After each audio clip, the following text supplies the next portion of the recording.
Vice President Kamala Harris visits or meets Osinbajo.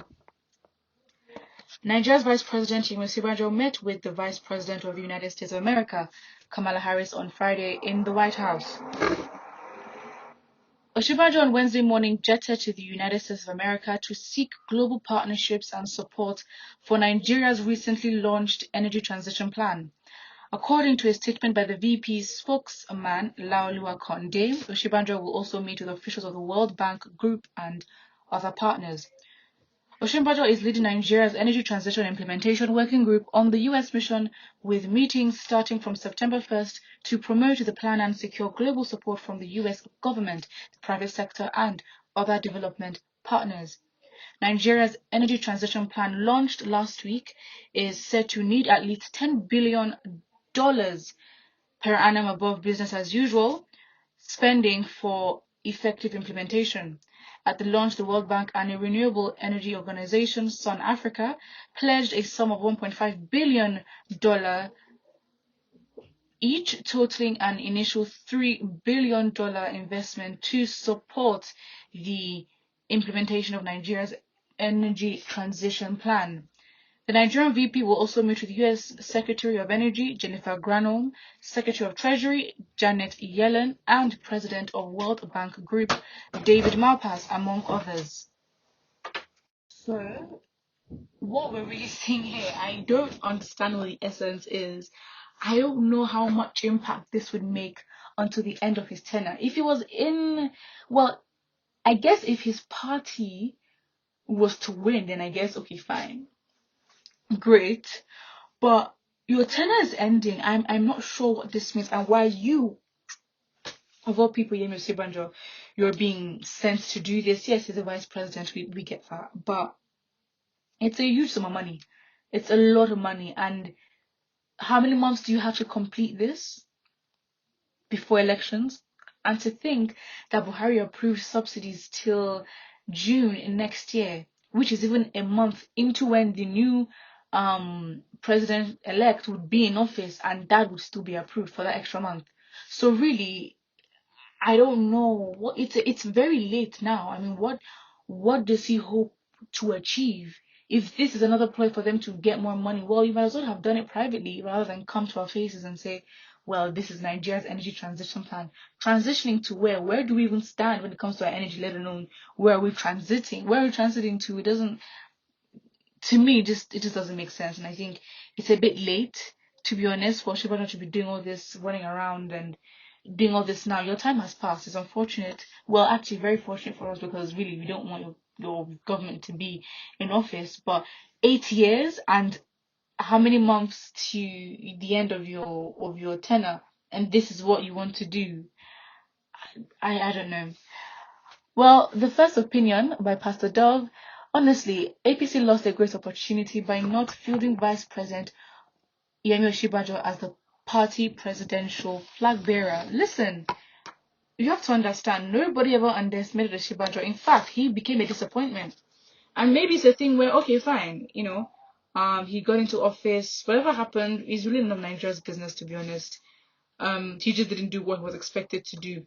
But really, all he did was really make appearances. We see him in this conference, see him in that conference. We're like, wait, what? Because when it came to the hopefuls and those that we thought, you know what, you have the experience, you're a professor, you're this, you seem you're well exposed. Nigerians really depended on the VP, really, and he was endorsed heavily. And so, really, you can't really say what. There's no way after 8 years and then they present Osinbajo as the presidential flag bearer. There is no way. I think Nigerians lost so much of. In fact, he might even be much of a bigger disappointment, because the expectations for him were very high, were very, very high.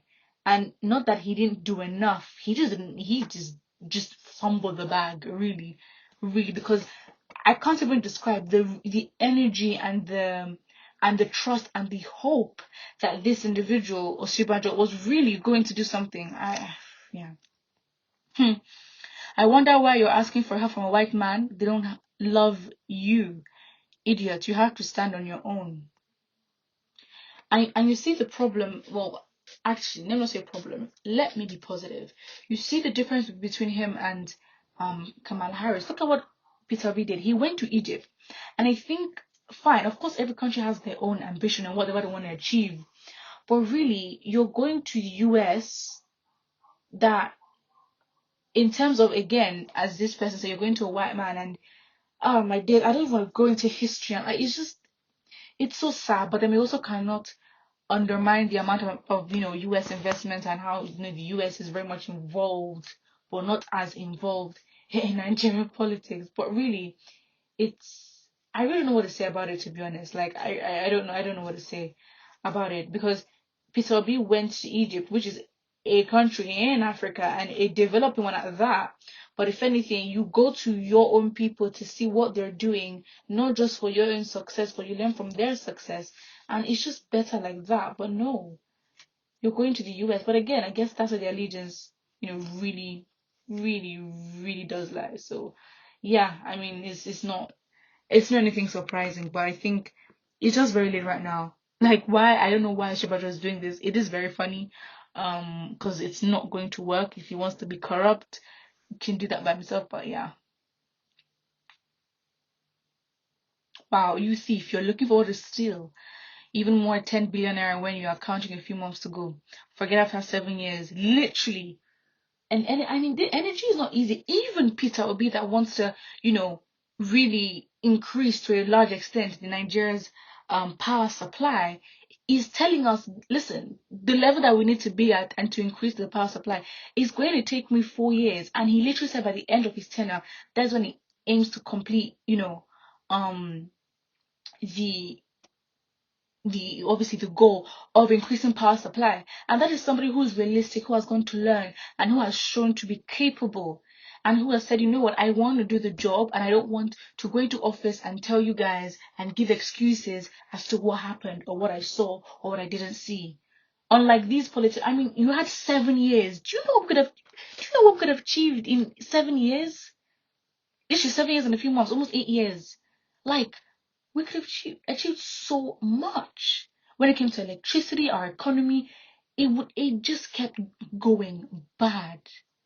And maybe for them they don't feel it, but really, I really don't understand. I really, really don't. It's I don't even know what to say. To me, it just doesn't make sense. It really doesn't make sense. So it's not like, you have somebody that wants to fulfill that, Peter Obi, in 4 years, and you have this individual who has been there for 7 years, but literally, what? Under, like what? Like almost 6, 7, 8 months to elections, that's when he wants to find investment for Nigeria's energy plan. Who does that? Like, who actually does that? It's so embarrassing. Put what you think about this in the comment section below, and don't forget to like and subscribe.